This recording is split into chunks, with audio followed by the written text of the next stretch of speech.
Hello, and welcome to The Canadian Story, where we discuss what Canada is, what Canada could be, and what Canada should be.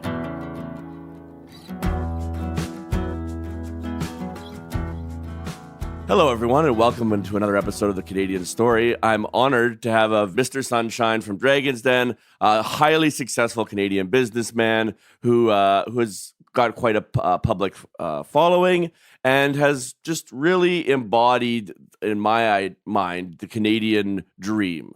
So, Mr. Guzzo, why don't you just share a 30-second bio, and then we'll go right into what do you love about this country?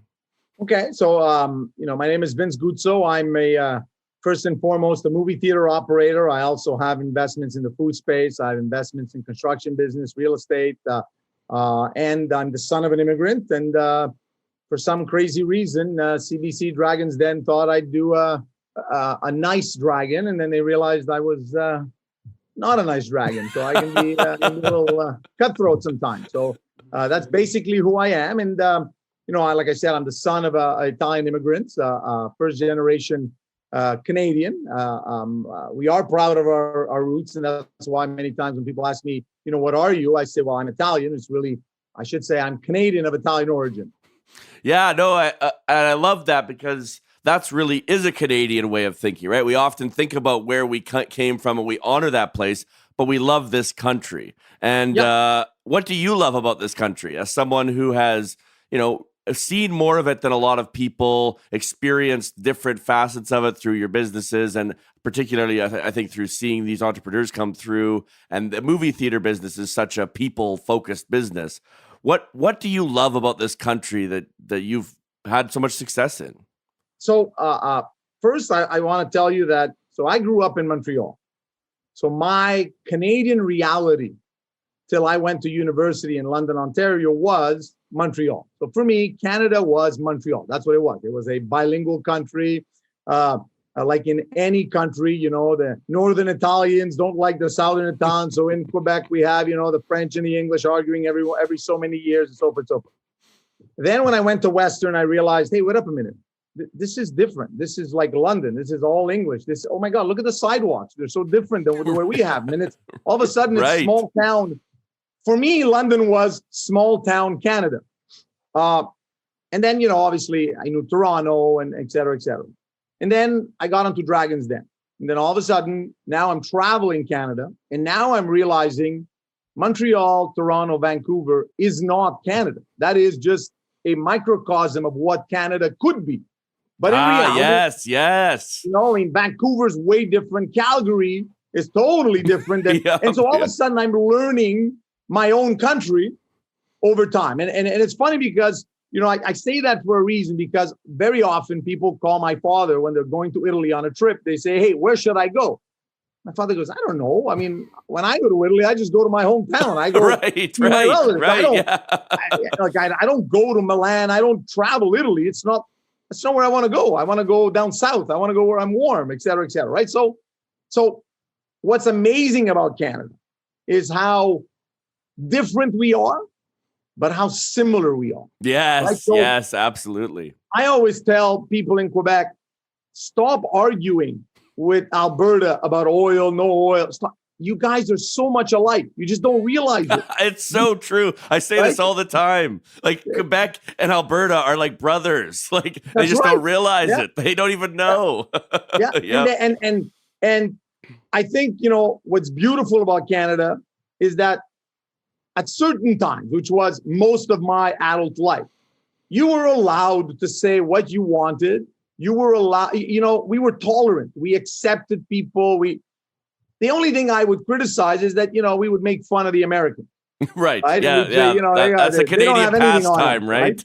And so today I'm hoping that, in the next few years, we'll come to grips with some of our negative history much quicker than it took the Americans to do so. And I think as Canadian, it is in us to have way more empathy. It's the level of empathy that I found in Canada for my parents, for new immigrants, that I think is exceptional. Canada is a country of opportunity, right? It's a country where everything can still be redone and people are willing to, so on Dragons, then I'm, one of my co-dragons is Manjeet.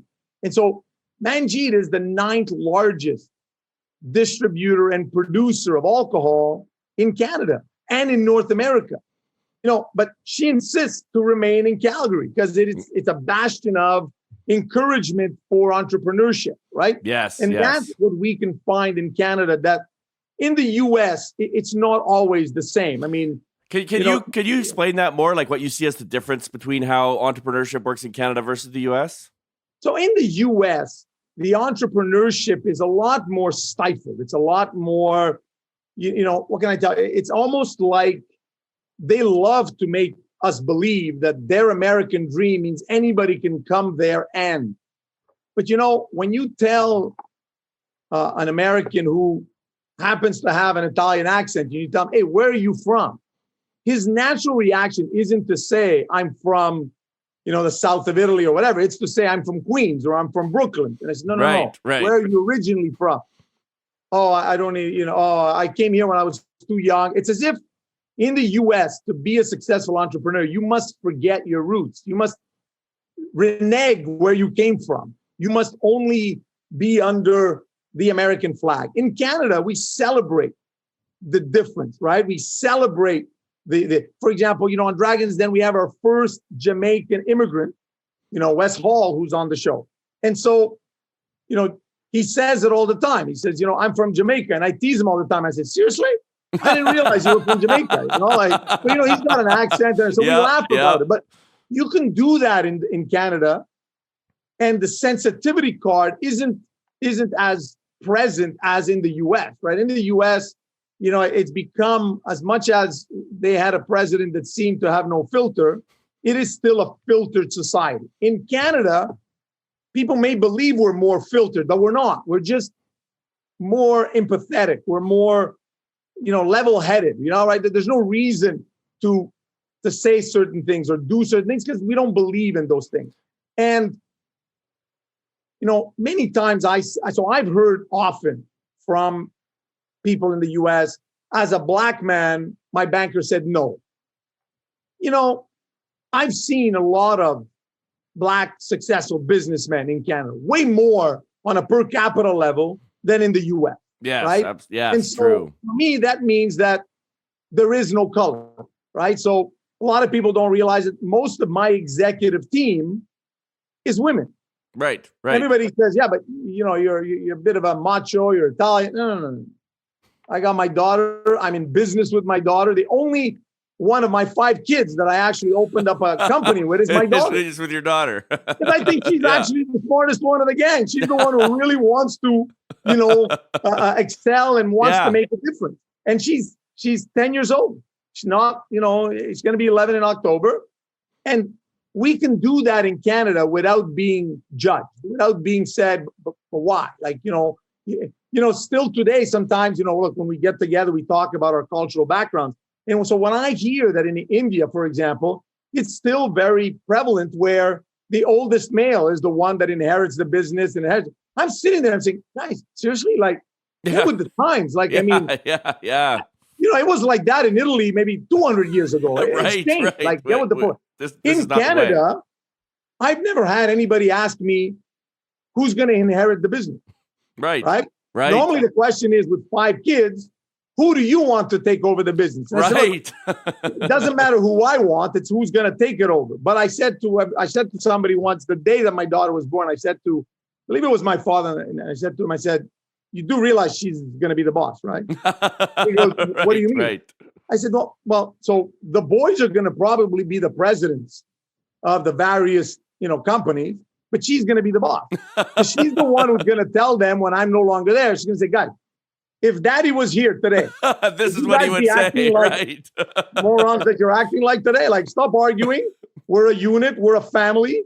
And so ultimately, people need to realize that. And this is, I guess, a good example of how our roots come into Canadian culture, right? So I come from an Italian background.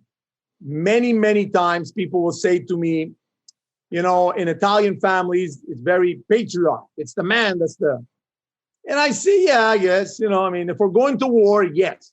It's the man that appears to be the general and he's going to the front.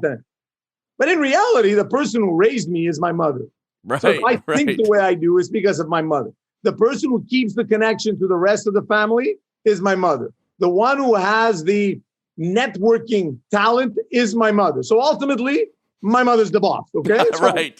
get that straight. And so that's what we're allowed to do in Canada. In the US or in other countries, sometimes it's too much of the fakeness. I think in Canada, we have developed a respect for diversity. We've developed an appreciation for diversity, right? So, when I see the pictures on Dragon's Den, I'm always impressed. So when a pitch comes on the Den, the only thing we get to know ahead of time is the person's name. Right. Because I'm dyslexic, I always have, his name is Kevin, and I say to Kev all the time, I says, Kev, how do you spell it? Do not spell it if I was not dyslexic, because of their immigrant origin.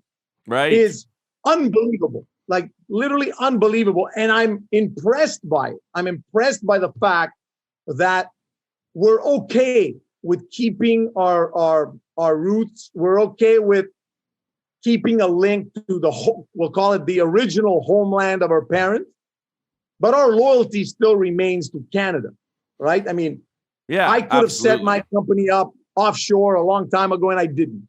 I pay my income tax in Canada. I pay my GST, QST in Canada. I'm not a streaming company that's offshore or whatever, because I realized that, I even started a popcorn line, but it's made in Canada. So, we now have only local products in our theaters, chocolates. They're made in Canada. That's awesome. I love that. Because ultimately, charity starts at home. And I got to take care of Canadians, and we have to take care of ourselves so that we can better help other countries, down the line. That's permitted in Canada. In the US, it's like, why? Why don't, it's all about America. It's not about, so just remember, there's only 30% of Americans who have a passport. Yeah. That is crazy, Because how many Canadians have a passport? Like 90% or something? Right. Because we're traveling, they're instead very centered on themselves. Now, I don't want to criticize Americans, but it's the big difference. Yeah, right? that is We're all North American. We all have a common goal in certain things, but ultimately we are, a country that's open to the world. They're a country that's slightly more close to the world. And I like the fact that we're open to the world. I made a deal on the Den with a young Brazilian guy who just immigrated to Canada. And the whole idea is the pitch was about Brazilian foods. And I said, you know what? That's something that we don't have enough of. So the true. Brazilian food is great too. The pizza, that's right. The pizzas we have a lot of, all of that, the American kind of, a Texas style ribs, we have a lot of. What we don't have a lot of is the Brazilian stuff. And so it's interesting that Canadians are very receptive to that. Did you find that growing up in Montreal and the Montreal experience, I want to go into that a bit. How do you think that shaped you? Because there's so many great cultural communities in Montreal. It's such a rich and vibrant city in that sense. How do you think that shaped you? Because you're just and then also as the son of an immigrant, what does that show you in terms of when you're looking at maybe the people who've been here for a long time? Because I feel like in Canada, we accept, like you said, we have empathy, but like you said, in America, it's more separate. So what do you think it is about Canada, Montreal, that kind of stuff that makes us I love how you're pointing out that Canadians we accept other cultures and we celebrate them. Why do you think that is? What is it about us? Look, I think that we're a country that, the two bases of our basic nations were, France and the UK, right? And England. And so both those countries were conquering countries, right? They had colonies all over the world. And so their own culture, without even realizing it, was intertwined with African culture, Asian culture. And so there's a lot, I always like to say as a joke on the Den, I say, whenever you have an incredible international food like noodles, give it to Italy. Right. We'll make spaghetti out of it, and we'll make it really popular, right? We'll make it famous. So some guy must have invented flatbread, and we made pizza out of it, and we are the ones who made pizza popular, right? So, yes. And so I think that what's happened is, those countries at their core were countries that did not feel threatened by diversity. And so they accepted other people. So it is in our DNA to accept other people, right? Now, yes. Growing up in Montreal, you have to remember I was born in 1969. So I grew up at a time where there was a lot of political unrest, language issues, we're going to separate, not separate, whatever. That forced us as Montrealers to say, look, I'm here today. I may end up immigrating to Toronto if Quebec ever separates. Right. But it also put me in a position to say, well, why do I have to immigrate? It's my city. Why couldn't I live here as a Canadian of Italian origin, et cetera, et cetera, et cetera. So ultimately, I think what it's done is it allowed us to have empathy for French Canadians. And it's important to say that I feel I'm enriched by being able to speak English, Italian, but French. Right. And I communicate in French on a regular basis.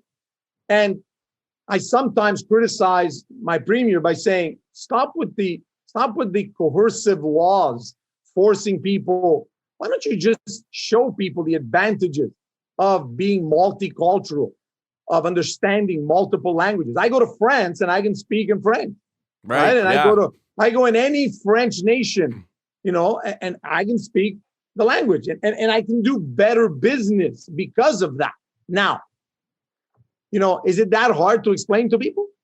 I don't think so. I think we just have to do it. We just have to explain it. I mean, I remember the first time I went to Calgary, it was an in and out. I went to the oil club and had a speech to do for the Conservative Party of Canada. And when I left, as I checked in through security, there's somebody working at border control that checked my passport and said, bonjour, hello. And I looked at her and I said, you said bonjour to me. She said, yeah, but it's Calgary. Yeah. And we say bonjour and hello, right? And then I thought about when I was in Montreal, and when we go to our border control, well, sometimes they say bonjour and sometimes they just say hello, and it's a sort of right. So I think Montreal has taught us to be somewhat more tolerant. I think our political class isn't as tolerant as us sometimes because they have an election advantage in creating. Yeah, they need to wedge the issues and get the voters. Yeah, exactly. That's right. They create the purposely the conflict so that they can benefit from it. But ultimately, I grew up with Haitians. I grew up with Italians. I knew Irish people. I went to an English school that had a lot of Jewish people. I'm very, very close to the Jewish Hasidic community. And, I got no girls. I got no, but I'm close to them because I understand their culture. And I feel that being and understanding those cultures helps me in understanding stuff. And I tell them sometimes, I say, you do realize I went to university, right? So don't try and fool me here. Yep. Because they're brilliant and sometimes the way they reason much quicker than we do, right? And so, or that I do sometimes. And so ultimately, living in Montreal, the thing I've learned to say over time, and I said this to Wes when I first met him, and we were talking about Black North Initiative, and I said to him, I appreciate what you're telling me, and I understand the plight of, the Black man in Canada and Indigenous people in Canada, but all I can really have for you is empathy and help you, that this doesn't continue. Yes. But I said, you do realize I will never tell you, oh, I understand what you're going through. No. And he was surprised. And he says, oh my God, I think I've met the first honest guy from Montreal. I said, no. We would all tell you that if you put aside that political correctness, because the truth of the matter is, I'm not a Black man.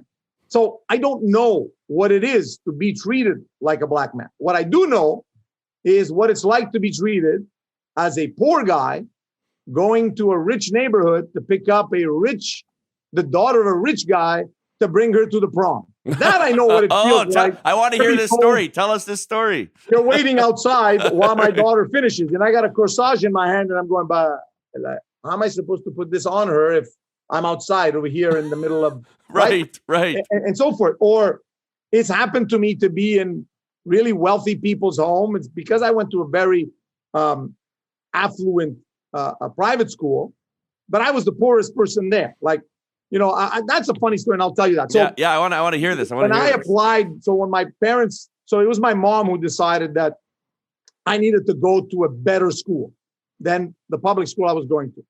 And so we went to this school and we applied, and they called a northern Italian geology teacher to come and tell my father that his kid wasn't getting in. Oh, no. They saw this dark, tan looking Italian guy, and they, a heavy Italian accent when he spoke French or English. So they said, I'm not so, and they sent this Italian teacher. And so he told my father, like, your son just doesn't cut it. I mean, his grades are 70 and so forth and so forth. Like, right. My father said to him, he says, look, I don't understand you guys. You guys take exceptional kids from other schools, bring them here, and then you congratulate yourselves of having created exceptional kids. But they were already exceptional. Was a 90 student. Right. I'd leave him there. Why would I want to pay you 10 grand a year to bring him here? I don't have that much money, kind of thing. And so he touched on a very sensitive part of, well, should private schools not have X% of their admissions, which are not their money demographic, but they're their show to these kids the diversity, what is Canada all about, and so forth. So I'm on the board of the school now, and so it's very symbolic that. Yep. And so because of that, it allowed me to go to some of the wealthiest people in Montreal's homes. And I remember that most of the help spoke Italian. Right. So the gardener was Italian. So I would walk by and see the guy, and I saw his truck with the Italian name, and I'd say, hey, how you doing? In Italian. And he'd say, like, good, what are you doing here? Oh, he's the son of here, he's my friend. Right. Oh my God. And it was, right. But those were other times. And Canada's evolved a lot quicker than other countries. And so today, like I say to people, I said, we can have empathy for immigration, and that's why we are as open as we are. But we still have some work to do, right? This whole indigenous situation, it's heartbreaking, and I'm very close to the Mohawk community in Montreal, and we've had the discussion many times. So I knew of the horror story. I didn't realize it was this bad, right? But they know very well what I've always said. I said, guys, I understand where you're coming from, and I want to work with you guys, but you do understand that you guys have to, fix some of those demon issues, because as a regular, let's call it as a regular Canadian, I can't. I can have empathy, but I can't ever say to you, I know exactly what you're going through. Right. Because I don't know what you're going through, because I didn't go through it, right? But what we have as a government is that we have an open-minded government. The thing that I think we need to remember is that to have empathy, to resolve issues with the various cultural communities in Canada, we don't have to become something we're not. We're Canadian. Right. Yeah. We are open. I always like to when I send my Christmas cards, it's always Merry Christmas, Happy New Year. And my wife says to me, can you say like happy holiday greetings or whatever? No, because it's Christmas. Right. Yeah. Right. And then when it's Rosh Hashanah, I send a Rosh Hashanah comment to my, greeting to my Jewish friends. And when it's another, Hindu or whatever, and I have Hindu friends, let's say, I will send to them that. And I think we have to respect and honor that. So when it's Ramadan, I like to know it's Ramadan. So I tell the media, can you remind me when Ramadan is, so that I can actually remember why my Arabic friends seem a little weak. And right. Yeah. Whatever, they haven't eaten all day. As much right now. Like, right, it's a sacrifice they're doing. So these are the things that Canada allows us. This is what Montreal has allowed me to do. Meet all of these people. Toronto, where I am right now, is a lot more segregated in the sense of this is the Italian neighborhood, that's the Jewish neighborhood. It's true. Montreal it's like all anymore. Mixed together. Yeah, it's all like mixed up together. So what we used to call the Little Italy is now full of South Americans. Right. Yeah, that is what it is. Right. So go. I want to touch on a point that you were making in that. So what do you think it is like that gives us that empathy? Because it's such a beautiful thing that we have. And then I want to touch on another point. You were talking about business and language. And Canada is one of the few countries in the world that's officially bilingual, that has two languages. What advantage do you see that giving us in business? But also, how can we like maybe leverage it more than we already are? Well, look, I think one of the things that a lot of people don't realize is that we are there. I believe there's more Canadian businessmen involved in Asia, India, some of the European countries, and some of the lower, call it not G7 countries, like Africa and whatever. And the reason why Canadian businessmen are more involved in those areas is because we're not seen as a threat. Right. So when we go there, we're not trying to conquer them. We're not trying to colonize them. We're not trying to exploit them for their natural resources or whatever. We actually want to build something there. And extract the final product that gets exported around the world and so forth and so forth. So, we can see it, with the, Power Corporation is all over Asia, and they have partnerships, and they do a lot of. So Canadians are not seen as threatening. Americans are seen as an imperial force, right? Yes, it's the same thing for Russia. When Russia comes in, it's seen as, okay, the Russians are here to pillage our natural resources, and we're just gonna be a satellite country of theirs, type of thing. So Canada's not seen as that. I think the only weakness of Canada is we don't make enough children, right? So we're not growing exponentially, but yet we have more land than everybody else, and we probably have fill it up more natural resources. Right? And we don't. And sometimes we allow various provincial politics to forget that we are Canada. We're not Alberta. We're not Quebec. We're not Ontario. We are Canada, first and foremost. Then that we want to develop regional priorities, that's fine. But, I find myself having this argument often in Quebec when I, usually give an interview in Alberta, and I'm heard saying, I'm a big fan of oil. Right. I invest in the oil business. I love the oil business. And everybody says to me, like, you can't say that. Like, Quebec, we're anti-oil. No, we're not. No, we're not. The truth of the matter is, Quebecers, I think, are not being told or sold the truth properly, in the sense, you couldn't sit in a movie theater on a foam seat if you didn't have oil. Because foam is made from oil extract. You couldn't have the shell of many products that we use without oil. PVC needs oil to be produced. You couldn't have a glass to drink water in made out of glass without oil, because you've got to burn, you got to melt the raw material, right? So, and it's only when I have that discussion with people that people in Quebec saying, oh, okay, no, but it's the cars we don't like. Okay, so it's cars, it's not oil. So let the oil pass anyway, and we got to get, right? And then ultimately, the biggest problem that I sometimes have in the way politicians take advantage of the dividing and conquer approach is that they don't realize that sometimes they're hurting our country as a whole, right? So a lot of people will say to you, we don't want Alberta oil in Quebec, let's say. Okay, so why would we have, American oil? Or why would we have Brazilian oil? Why do I have to import a raw material that I already have, right?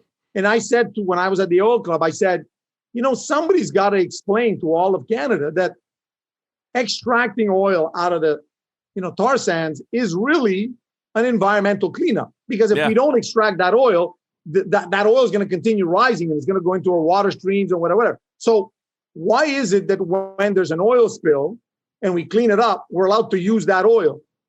Right. Why can't we do it again? Right. So it's this kind of stuff that it's a divide and conquer that I don't like. But ultimately, as Canadians, we are, I believe we're seen as a non-threatening nation to the world. So it opens up the discussion more easily to they don't think we have ulterior motives or anything. I like that. That's right. So we do business with the Middle East. Yes, they'll assume that we're trying to get a bigger share of the oil, but they know that we have oil. Right. So, we're not hiding it. Really, the oil? What is it? Right. So there's a lot of that stuff that we can take advantage of. as entrepreneurs when we travel the world. I mean, I get called from all over the world to introduce products to Canada, to introduce my products abroad, right? So my popcorn is sold in Canada, but it's also sold in Dubai. Nice. I didn't even know that. And I told him, I said, you got to send me pictures of some of the richest, eating your popcorn. Eating my popcorn. I need that for marketing purposes. That's where ultimately the whole approach is. And like I said, it's that we're a good people. Canada are good people, in general. It's always a negative, there's always right. rotten apple. There's always that one rotten egg that ruins the match, right? So we're a good people, non-threatening. We're very accepting. But I think that we should also be a little more forceful in protecting Canada as what Canada stands for. So in other words, I think we should do a better job of explaining why certain things are not allowed in Canada, right? So for example, abortion is legal in Canada. Fine. Why? Explain it. Because, I don't think we should let just people come here and say, well, I came from a country where women had no rights and I'm going to raise my daughters as if they have no rights. No. You're coming to our country. We're going to take what's best of your culture, but you're going to take what's best of our culture. Yes, exactly. So this acceptance of diversity is very, very important to us. That's why we've accepted you to come to our country. Now you're going to accept the fact that your daughter is an equal citizen in every way possible to any man that exists out there, right? So this whole diversity, this whole this debate that's been going on a regular basis, has to be reinforced with everybody coming into our country, that what made Canada great is this openness and not bringing, closed-mindedness to Canada.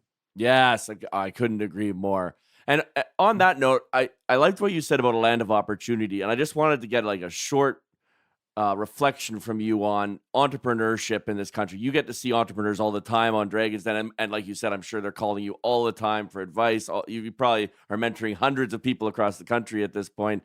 What is the joy of entrepreneurship, and maybe like put the Canadian spin on it? What is the joy of being an entrepreneur in Canada?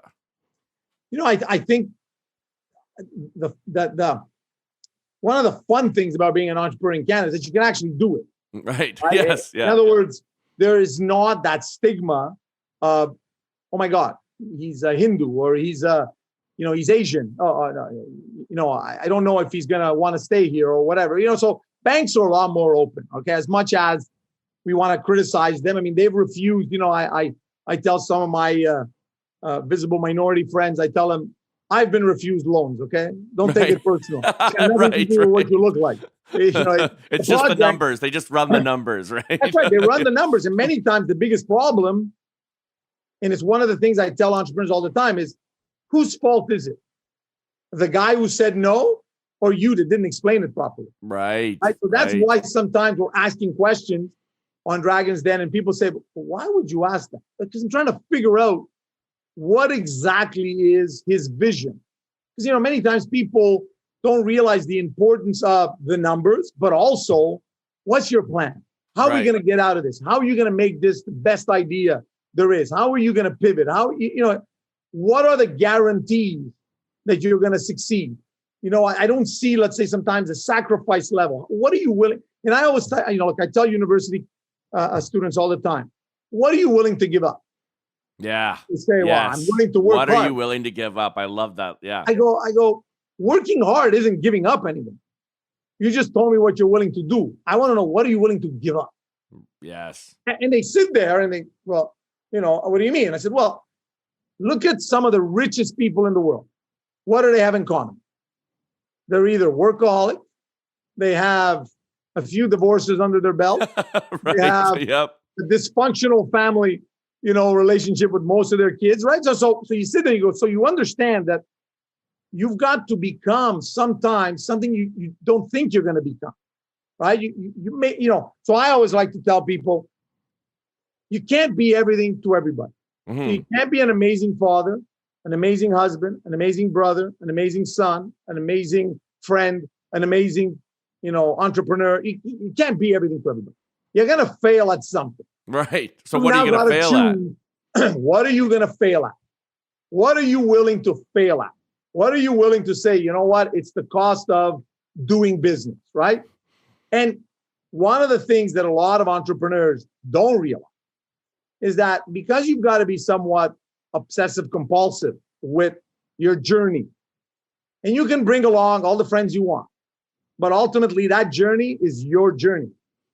It's a singular journey. And that means singular means loneliness. It means, every once in a while, I make a decision to play a movie or do something that creates a bit of controversy in Montreal.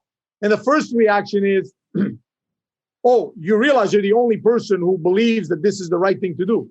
And you think it's the first time that I would be the only guy Right. in a journey? Like most of my life has been loneliness. In other words, I'm an only child. I run my company a certain way, and many times it's against the trend, right? So, Netflix, everybody says they're going to kill theaters. No, COVID almost killed theaters. Right. Yeah. But not Netflix. Netflix will die after COVID when there's going to be 8 other streaming platforms, and we're all going to be sick and tired of paying for all 8 of them. And we're going to say, look, I'm spending too much money on all these platforms. I've literally said that to myself. I'm like, it's like I got a cable subscription again. Like, yeah.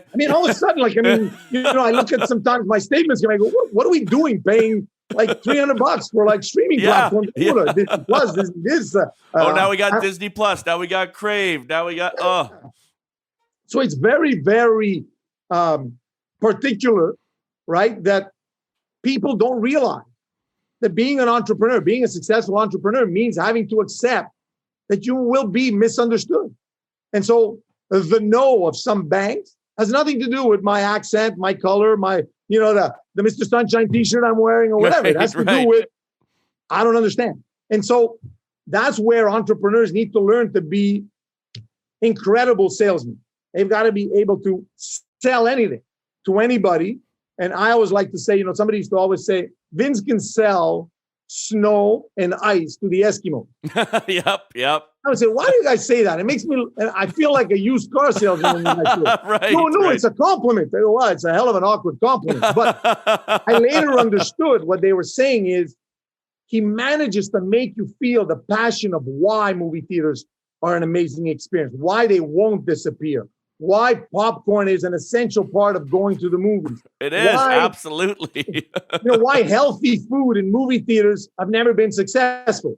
Because going to the movies is an indulgence. It's like a birthday party where you're telling me, we're not going to give you a cake. We're going to give you a sort of mountain of vegetables because it's good for you. And I'm like going, hey, I want cake. Yeah. And I'm going to feel bad after I ate it because I'm going to eat too much of it. But I need to feel that, to feel a certain sense of appreciation and so forth. But a lot of entrepreneurs don't realize that is the journey.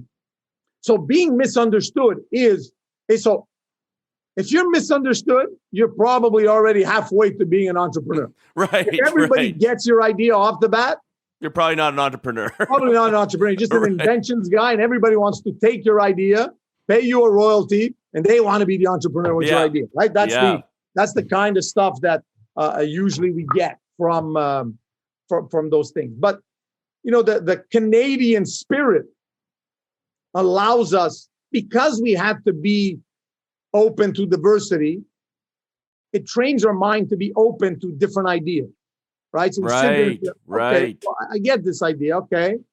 Versus if all I think can work is this, then I'm closed-minded, and then I'm also closed-minded on the cultural level and so forth. So that means I limit my I love that point. I love that point. Can we go into that a little bit more? Because I think that is like the entrepreneur mindset, is literally being open to possibility, open to the abundance that is available, that seems so lost to people who get locked into, well, this is the only way I can make money to provide for myself and I have to do it. And I was talking to someone the other day, it's like these people who live for Friday, right? The 9-to-5 people who hate their jobs. It's like, why can't you just open your mind to what's possible? And then you have those 5 days are suddenly good days then. So can you dig into that a little bit? Yeah, the biggest problem is when you know what's going to happen, it's a comfort zone. right? So I know 9 to 5, 5 days a week. By 4 o'clock, my mind's already drifting to the weekend. I'm gonna go home. I'm gonna call my buddies. We're gonna have a beer, and then I'm gonna dread 9 o'clock at night on Sunday because now, instead of being able to stay with my buddies, I gotta go to sleep because I gotta go work. Oh my God, the traffic, et cetera, et cetera, et cetera. That's the comfort zone. That is the standard. So that's great. My father always told me, if that's the kind of life you want, I'm okay with it. That means you're going to take the bus to work.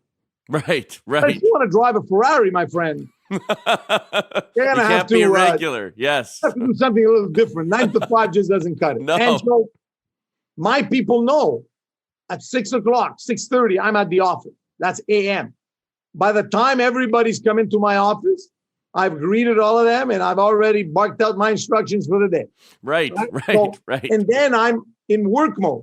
And so sometimes my wife will text me and says, you think 6 o'clock p.m. makes sense for dinner? More like 7 because one of those longer days, right? Right. And then I go home. Then I go back to work in my mind or on my iPad or on my computer. And I say, okay, wait up, let me understand. How am I going to do this?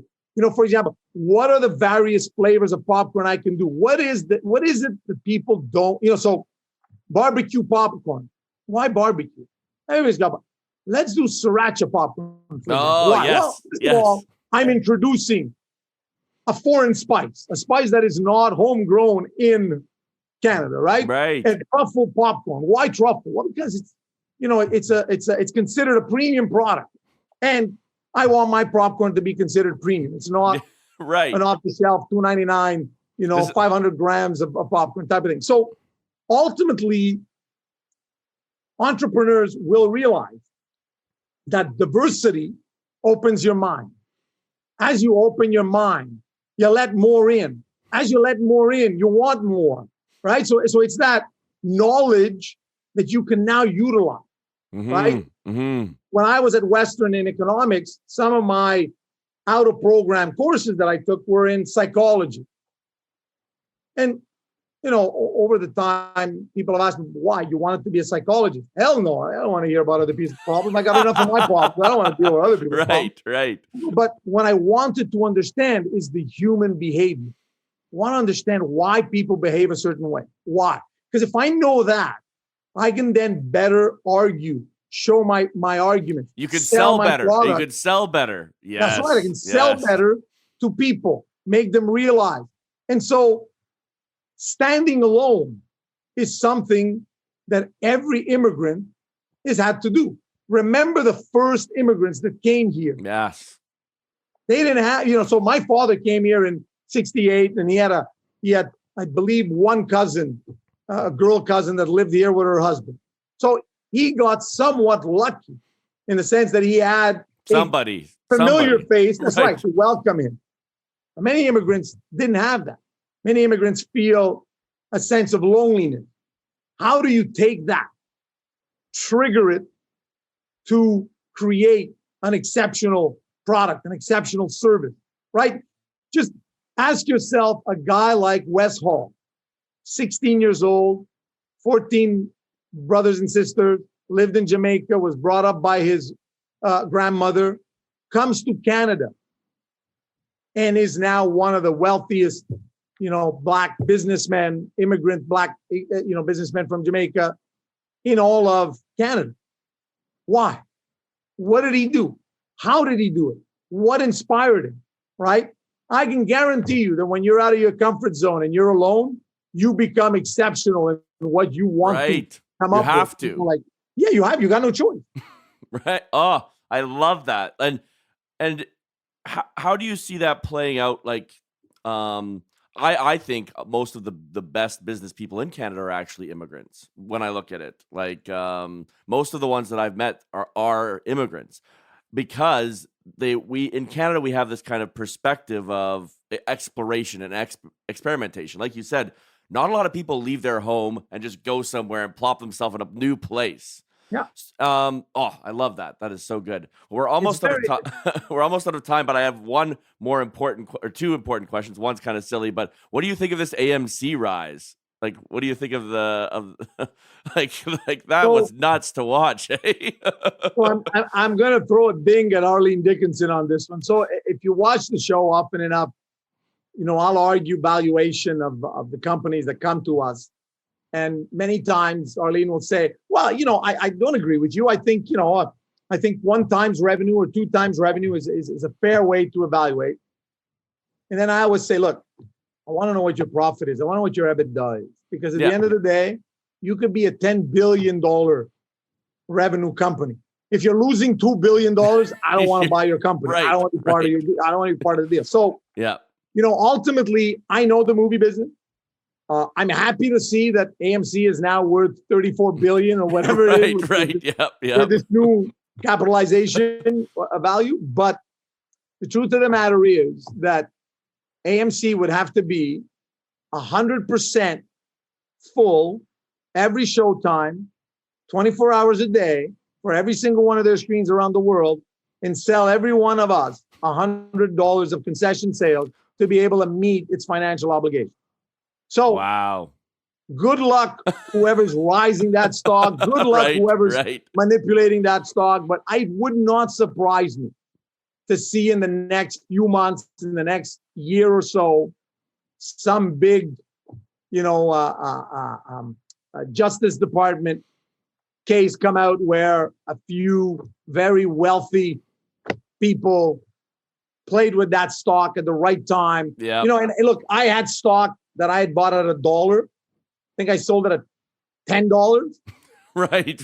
And somebody said to me, don't you regret to not, you should have sold it at, now. Right. It's not one chance in hell. No. And the only reason it got to $10 that I waited till then, it's because I stopped looking at it. Because it just wasn't a significant enough part of my investment, my portfolio. That's it's not even worth looking. All of a sudden I woke up and said, holy crap, it's worth $10. Sell right away. Never thinking that it would get to $10, right? I thought it's going to get to $4 or $5 or whatever. And so, like I said, I'm happy the attention the movie industry is getting. Right. But I'm disappointed because I know that it's going to come back. Right, that it's going to come back down. Yeah. It's going to come back down. And then the last question, you endorsed Erin O'Toole to be the leader of the Conservative Party and played a big role in that campaign. And you're a great supporter of the conservative movement in Canada.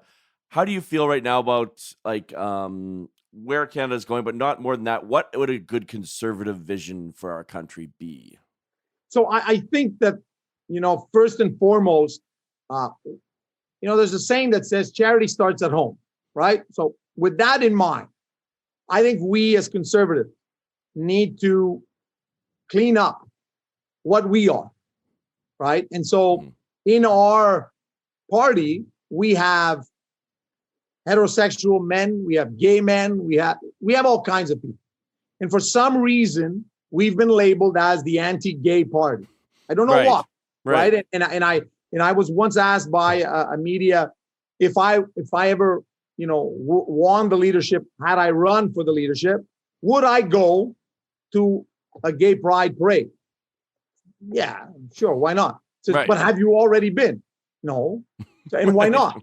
I never got invited. Like, Yeah. I understand. Like, am I supposed to go? Like, for example, I said, I've never been to a Christmas parade. Does that mean I'm anti-Christmas? No. No. I want to go. I mean, I've never been to a St. Patrick's parade. I got nothing against Irish people. I mean, I don't like the movie The Irishman that played on Netflix. I got nothing with Irish people, right? So you sit there and we need to do a better job in saying that we're not anti anything. I'm allowed to have my value, and those values don't mean that you cannot have your tolerance. Yes. And for some reason, the left has done an amazing job at portraying us as very intolerant, very this, very that. Truth of the matter is, like I said, I'm Roman Catholic, but some of my best friends are Jewish. Right. Now, that would be a little awkward, right? Don't you think that way? Sort of, why am I not converting everybody? But that's not what my religion's about. That's not what I feel it's about. I mean, let's not go back to the Crusader days. Right. That's what a Catholic is. Come on. No, exactly. And so we need to be able to better control the narrative of what is the narrative of the Conservative Party or the conservative movement in Canada. So in other words, we need to be careful with the extremists Yes. in our Yes. party and say, look, Absolutely. Could not agree more. we don't agree with that view. Now, is there environmental change in the world? Yes, there is. Whether we want to agree to it or not, there is. Is oil the cause of it? Well, let's sit down and let's have a discussion, a logical discussion about it, right? And like I said, I had this discussion with my kids. Plastic bottles are the devil. No, they're not. No. How humans use plastic bottles Yes. is what's wrong. In other words, we had a pitch on that this year, and somebody wanted to replace all of my paper cups in my theaters that are 100% recyclable with plastic cups. I said, you are dreaming in colors. I'm not going there. No, right. I'm not going there. Like, you're crazy. And ultimately, because we're trying to get plastic bottles out of our ocean. But buddy, I said, you do realize no manufacturer of those plastic bottles threw them in the water. No. It's humans. It's us not imposing on our children, not bringing up our children properly and making realize, and so not too long ago, somebody said to me, don't you think your daughter's a little too young to operate a tie-dye company? Right. Said, listen to me. If you think I'm going to let my daughter become a woman, and then at 18, 19, 20, I'm going to say to her, okay, now that you're that age, come to me and I will teach you what I know. It's too late. Right. It's too late. She's already developed into somebody. So I have to be there when she's younger and tell her, this is why you do this. With her tie-dye company, she wanted to give 100% of the proceeds to breast cancer. And I said, whoa, settle down. Start by giving 50%. Right. You want to build this. You want to actually create a momentum. You want to make this maybe $1 million company, and now you're giving $500,000 a year. Right. If you give them all of the 5,000 up front, you can't build, you can't grow. She understood that. In fact, I tell you, she understood it at 9, maybe more than Pauline Dickinson understood it at whatever it is. Right. So, and that's where ultimately we as the conservative movement need to understand that, need to do that. And we need to stop thinking we want to win the next election by making everybody happy.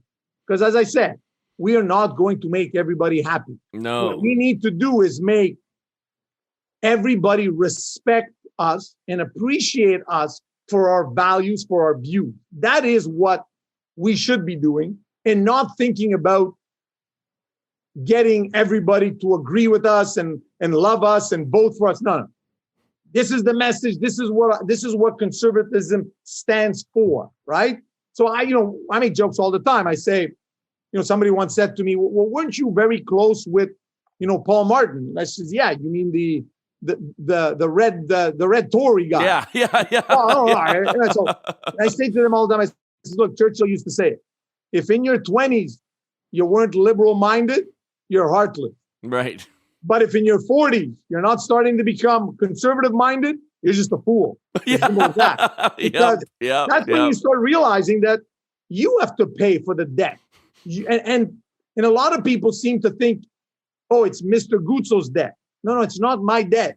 It's not my debt to handle. Because ultimately, I can do like my dad and become an immigrant, with the only exception that instead of immigrating with $200 in his pocket, I can immigrate with $200 million somewhere else. Right. Yeah. Then it's not my problem. And the reason why I become concerned is because I don't want to leave Canada. No. I actually want to stay here. I want my kids to grow up here. I want my kids to continue growing this country. Look, I wanted to be leader of the Conservative Party. That means I wanted to technically be prime minister of this country. Yes. I don't know if people realize that wanting to be prime minister, yes, it's great for the ego, but hey, most prime ministers don't get an easy ride, right? I mean, we usually get beaten up. None. I would say none have. That's why. So ultimately, I'm putting myself even more in the line of fire, but for the benefit of my country. Because ultimately, I know that if Canada becomes a greater, fiscally more logical, responsible country, my kids are not going to have as a hard time. And everybody's kids are not going to have as much of a hard time, right? And that's what's important when we're doing that. But for some reason, we let the left dictate the narrative, and then we're always in defense mode. Yeah, when reactionary, always reacting. Yep, that's right. Maybe we should be proactive instead of always being on the reaction side. Couldn't agree more. Thank you so much for coming on. This has been awesome, and it's a testament to you that you're supporting all of these entrepreneurs and willing to even support us by coming on the podcast. So I'm really appreciative, and I think you've shared a lot of wisdom. The one of the biggest ones that I've taken away is expect loneliness if you want to be an entrepreneur, because you're not going to be guys. Regular. I mean, expect not everybody to understand you. That's for sure, 110%. Right. Yeah. I love that. Thank you for listening to The Canadian Story. You can find us on Instagram and Twitter at The CAD Story. That's The CAD Story. If you enjoy this podcast, please share it with your friends and family. Let's work together to remind Canadians how great their country is.